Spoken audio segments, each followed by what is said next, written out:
hours Ask Me Anything Day. So ask your questions. I'm going to be here for at least a half hour. We'll go until we run out of questions.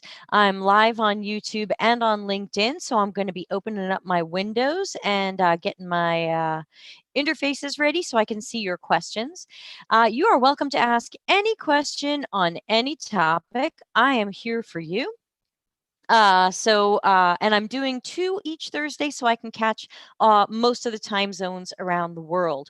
So hopefully I am helping you out wherever you are. So hello, North America. Chances are significantly east of me might be going to sleep. So I'm going to assume everybody is west of me. So let's see if I can find the YouTube world for seeing if there are any questions there.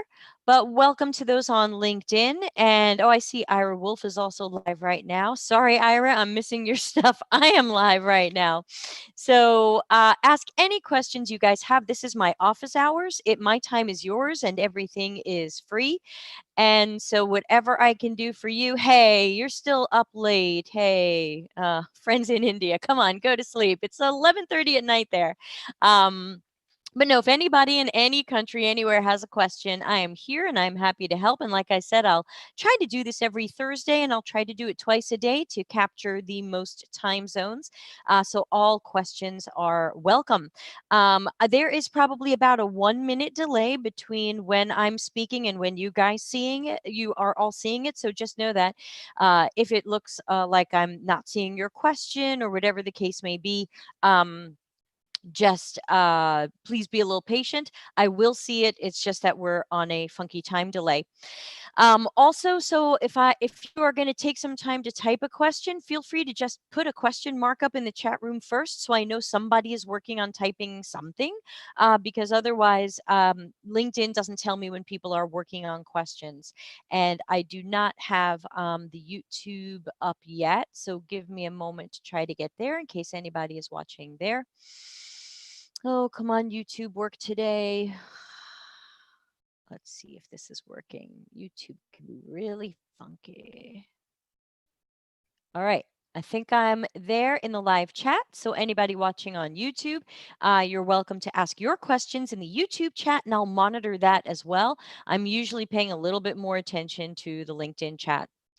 Ooh, let me get my phone off the Wi-Fi. I've got almost no Wi-Fi, as some of you know. I live out in the country and I'm on DSL, so I can get 16 down and 1 up. No, you're jealous. So without any questions yet, I'm just gonna tell a little story from today. And if you have a question, just interrupt me. Put your question up as soon as possible. I'm just gonna kill a little time while we get a few more viewers and any questions. So today I posted something somewhere, and it's just, and we should put more pictures up of our process.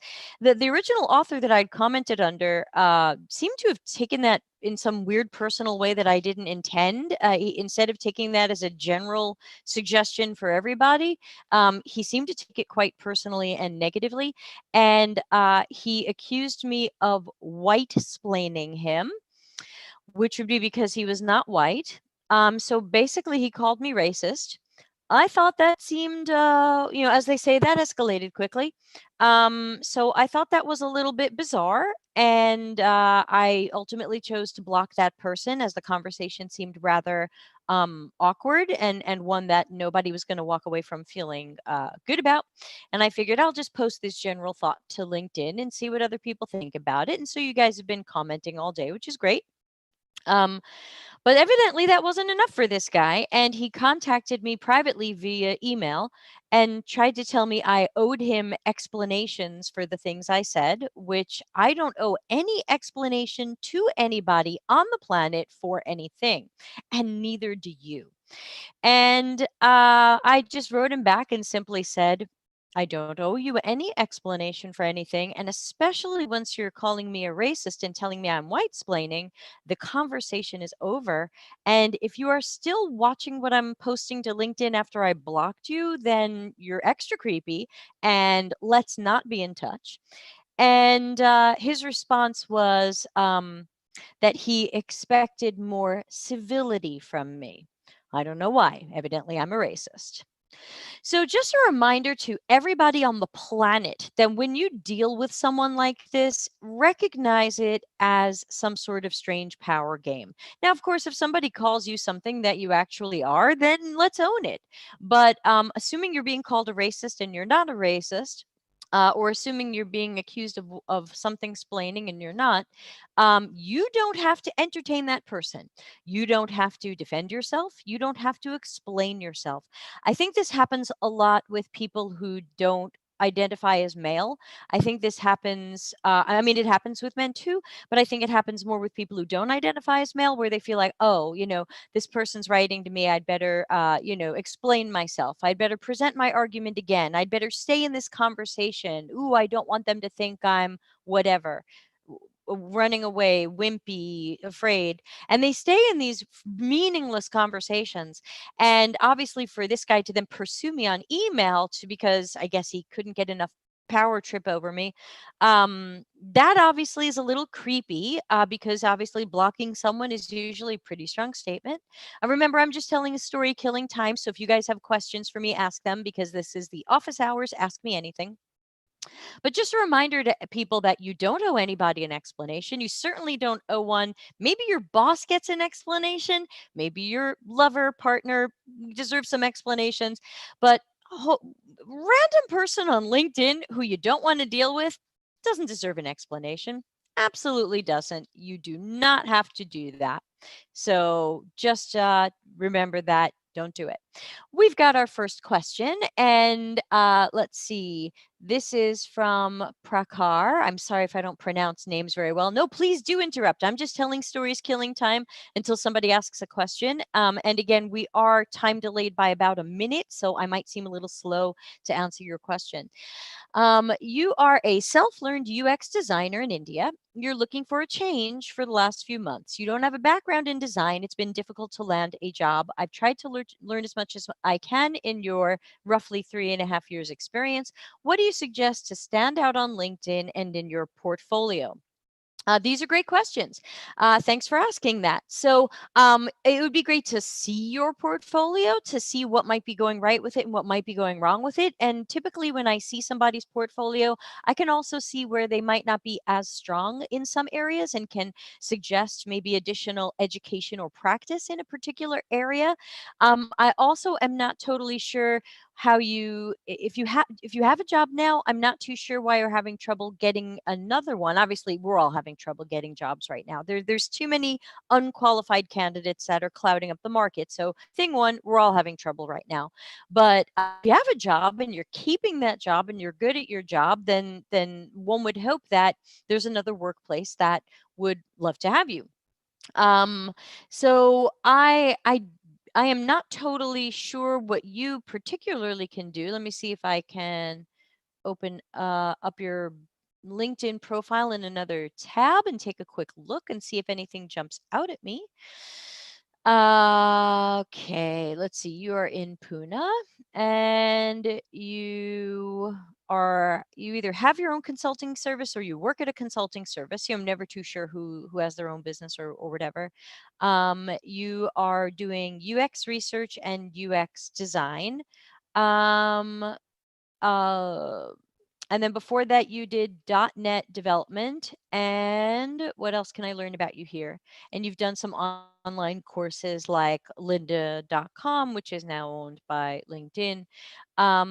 So yeah, I would really have to see your portfolio to try to figure out if there's something in your portfolio that is making people not want to interview you. So again, it's hard to tell just from this. So maybe tell me a little bit more if you're comfortable, or maybe contact me privately, and see if there's something I can take a look at.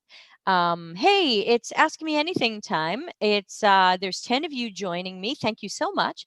Hello, and I was trying to do this more for the North American time zones and time zones that are west of me, since I'm located in Europe. But hello, India. It looks like you guys are staying up late. But I'm also also doing it earlier in the day to try to be more accommodating to India and Australia and those east of me. So wherever you're from, thank you for joining me. And please ask any question you have related to CX, UX, jobs, conflicts, portfolios, resumes, how to do your work, best practices, me. You're welcome to ask questions about me. I don't have too many secrets. Um, this is the home office. This is my trade show backdrop, which I'll be redoing to be a giant Delta CX.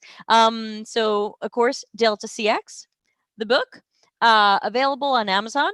Hopefully, something some of you have started reading. I do hear good things about it, which is good. If I heard bad things about it, I would fix it. But luckily, I'm hearing mostly good things about it. It is a long read, but I am trying to fix every problem happening in UX right now. So that's, ambitious. But why not? Because my thought is if I can change something, one, it's worth it. So any other questions from anybody? I know a lot of people right now are struggling. I heard a story yesterday, and of course, I'm not going to name names, but somebody was struggling with having a bad manager and feeling like their manager was setting them up to fail. And again, I'm not going to give any details because that's happened to all of us. It doesn't even matter who it is or what company anybody works at. We've all been there. When I do my Stop Evangelizing UX and What to Do Instead presentation, I ask people in the room, and it's usually a UX audience, how many of you have ever felt set up to fail? And nearly every hand goes up. And that's an absolute shame. And I know it can happen a lot at UX jobs when mostly because sometimes, but not always, people still don't understand what we do. And they think, oh, UX, they just draw boxes on a page and yeah, let's just tell them what to do. We'll just write into requirements everything this needs, and someone from UX can sketch it out. And they don't really understand that we're problem finders, problem solvers, we're researchers, we're scientific, we're psychological. We're not just a splash of paint. And I know that for that can sometimes get people having trouble in jobs and being set up to fail. Again, I'm just telling stories. This is office hours and ask me anything. So please ask questions. I'm just kind of killing time with some stories and some general things people are talking about this week while I wait for you guys to ask some questions. Thanks to the 18 people watching us live. I'm always happy, even if one person's watching live. I'm just happy to be involved with you guys. So anyway, when we feel set up to fail, normally we want to go to our manager. But then what do we do when it's our manager who's setting us up to fail? And one experience I had a job, because I can only really talk about me and not any of you, is my boss was lovely, but his boss was setting me up to fail for reasons I probably shouldn't go into. But let's just say you've all noticed my whistleblower personality. So that obviously escalated quickly. And it was easy for me to recognize that I was being set up to fail. It's something I've noticed. I notice it in others. I notice it in myself. I notice it in coworkers when they say, they're not letting me do my job. If you feel that way, you're often being set up to fail. So, what do you do when it's your boss or your boss's boss? Now, you can try to go to HR, but you have to remember HR normally has one purpose on the planet: keep the company from getting sued. So very often they don't care about your problem. They're not going to help you. And it may be a bit of a dead end.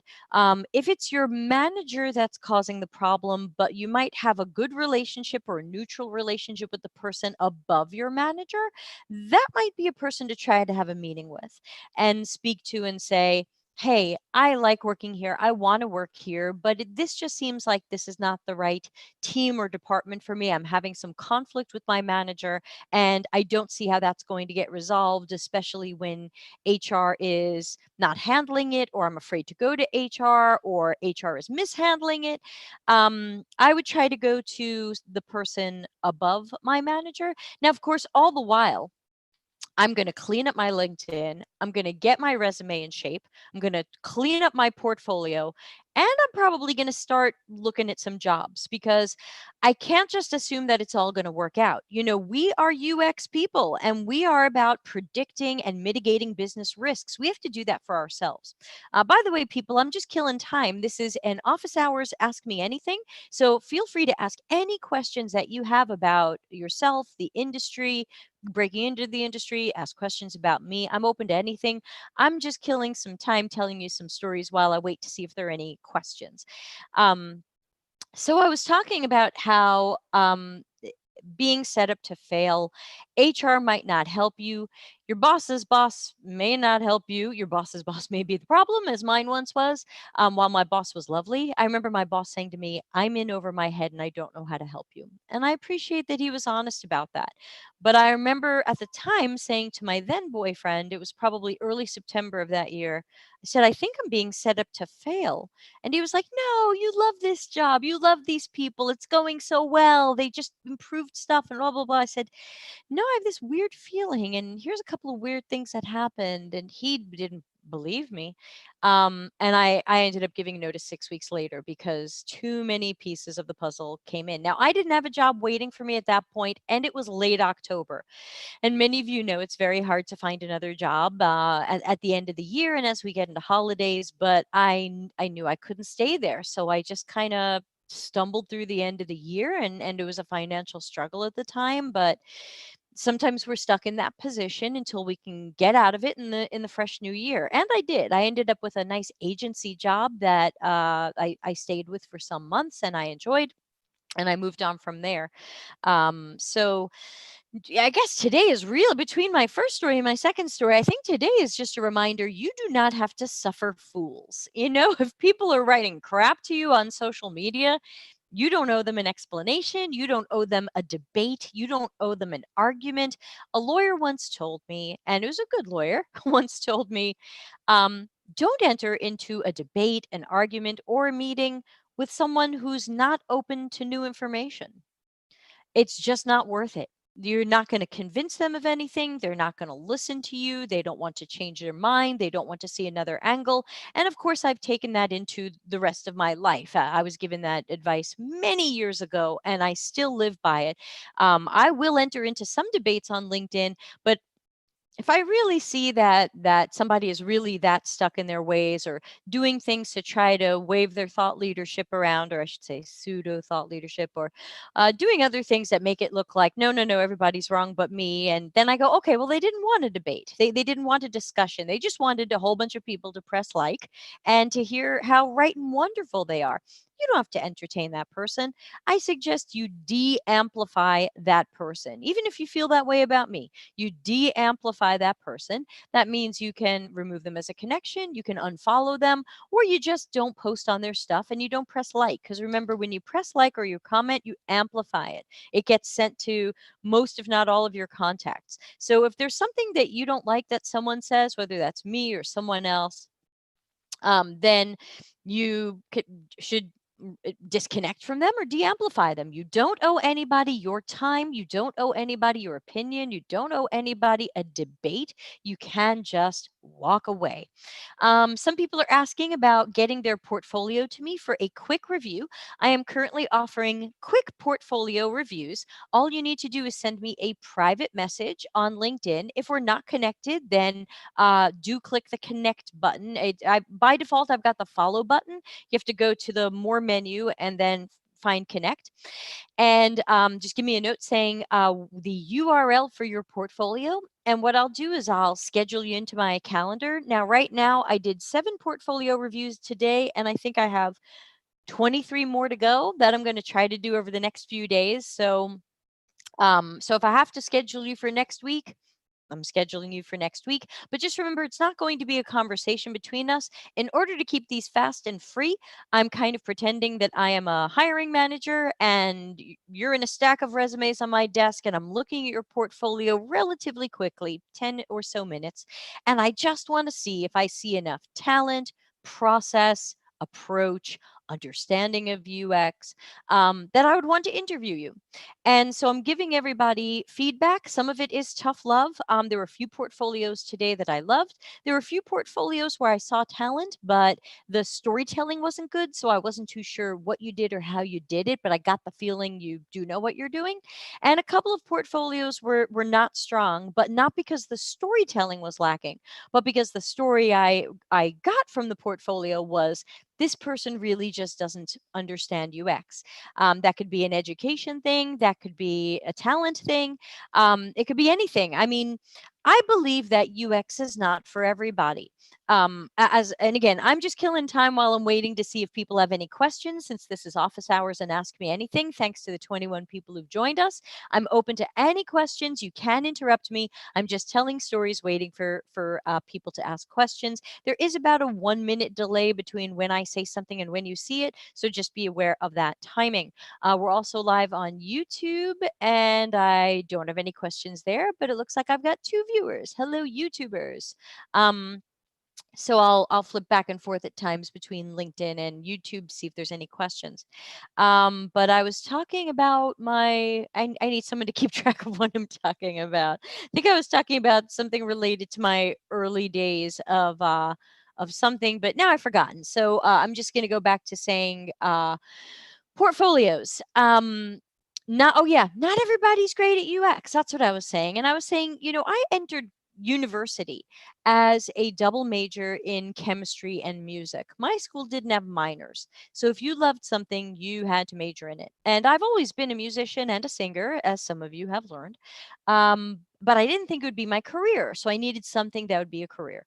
And I'd always, ever since I was little, I always wanted to be a genetic researcher.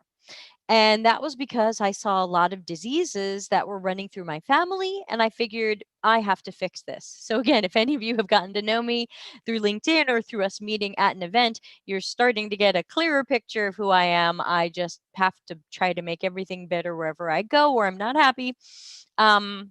Have to be the catalyst for something. So I wanted to be a genetic researcher, and I'd always done well in high school in maths and sciences. That was my thing. I was always math, science, technology. But when I got to university, I started taking the university level science courses, and I just did badly in them. I mean, there's no two ways to say this. I'm not going to pretend I did well in these. I did badly. I got C's and D's. Now, everywhere else I was getting A's and so on. So I was happy at college and I did well. But here's this thing that I thought I was going to spend my life doing, and I'm messing it up pretty badly. And I finally made it through all the pre-med courses, and I was finally getting to the genetics course. And I was like, here it is. Here's my big chance to finally study that thing I wanted to do. And the course was at 1:15 in the afternoon. And every day that I went, I fell asleep. Middle of the day. I don't know, post lunch crash, but there, it just seemed like this weird universe magnet, like you shouldn't be here. And it was a tough decision. I was 19 and I said, I guess I'm not going to be a genetic researcher. And I'm grateful to those experiences. I'm grateful that I fell asleep in class. I'm grateful that I got crappy marks in science, because that helped me realize that was not going to be where I was headed. If I had headed to science, I wouldn't be here now. And I'm happy I'm here now. So I've ended up in the right place for me. So not everybody should end up a UX researcher, a UX architect, a UX designer. I know many people like it. I know many people have heard these siren songs of trade schools saying you're going to make so much money. You're not going to make so much money if you're not good at it. Good at it, growing into great at it. Yes, we all start somewhere. We all start at a low level and an introductory entry level junior place, but we still have to see process, approach, and talent. I don't expect you to show me senior level stuff if you're a junior, but I expect you to show me stuff that tells me you understand UX. And some portfolios I can see that it's not clicking for this person, or they haven't studied the right things. Some people have done self-study and they haven't found the right information. So it's not going to be for everybody. And that's good, because if it ends up not being for you, you'll find what is for you.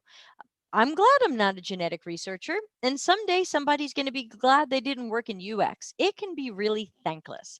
In fact, someone sent me a Medium article today about how stressed out people who work in UX can get, and how little they sometimes care for themselves, because we are so driven to try to build better things for our customers, but we're often at companies who have no empathy for that, no empathy for customers, no empathy for us.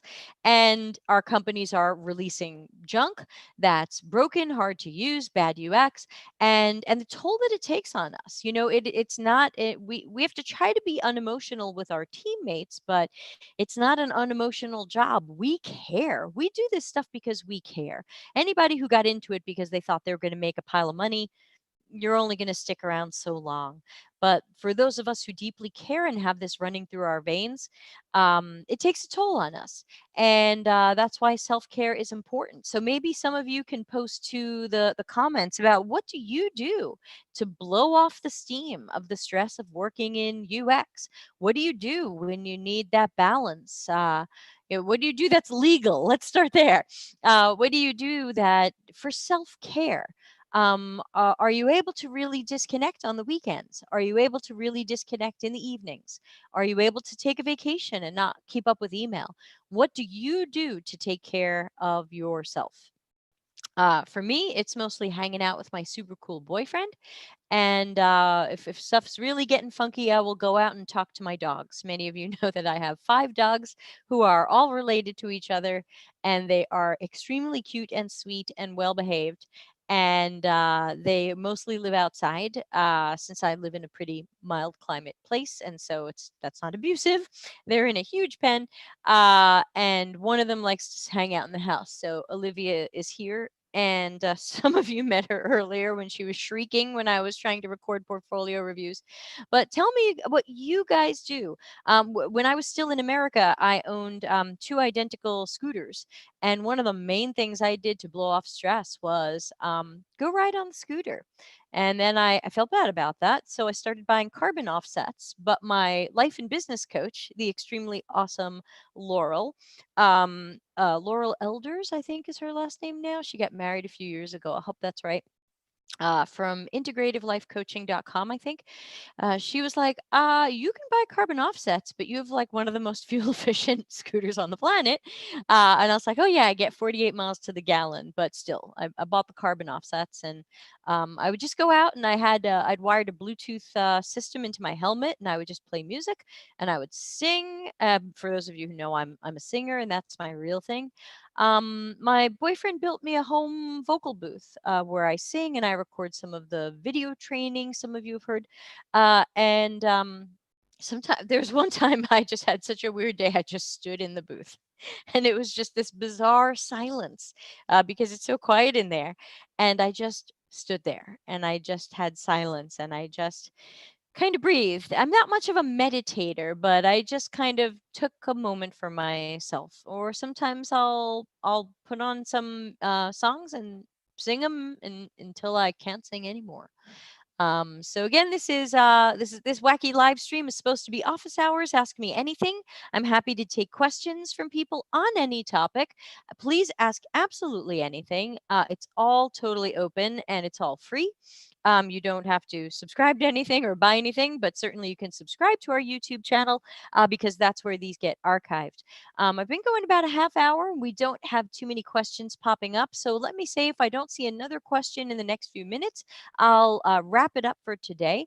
And we'll do this every Thursday. So people are welcome to treat this as office hours and ask me about anything that's on their minds related to the CX and UX industry, or about me, or advice for what you need help with. So if I don't see any questions in the next few minutes, we'll wind it down. But yeah, it looks like the delay is longer than a minute, so I'll wait a little bit longer to look for questions, just because I'm watching myself, and the delay is really long and I don't have control over that. But I see no questions in YouTube, so that's cool. And let's see, I don't take questions from other places, but I don't think I have any questions elsewhere on LinkedIn. Let's see. Any questions? Any questions? Any comments? So speak now.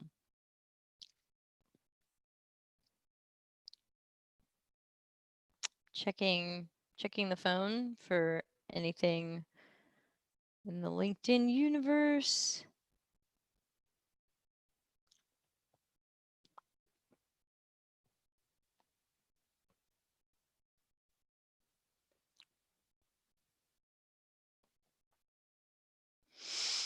And for those of you who follow the podcast, so the podcast is a regularly scheduled thing that I do, normally with special guests. It's scheduled, and it's not maybe not as regular as I just said, but we do have some ones coming up that I will be scheduling. We don't have dates yet, but I will be scheduling one on. I think we've got one scheduled on diversity and inclusion. So I'm gonna, I think, check. A LinkedIn for that. Let me see. Diversity and inclusion is next week. Mark your calendars. Actually, that one is scheduled. Diversity and inclusion. Where did it go? Come on, Google Calendar. There it is. We will be doing that at 5 p.m. Europe time, 8 a.m. California time. So adjust times accordingly. That would be 4 p.m. in London. I think that's 9:30 p.m. in India. That would be 11 a.m. for East Coast North America.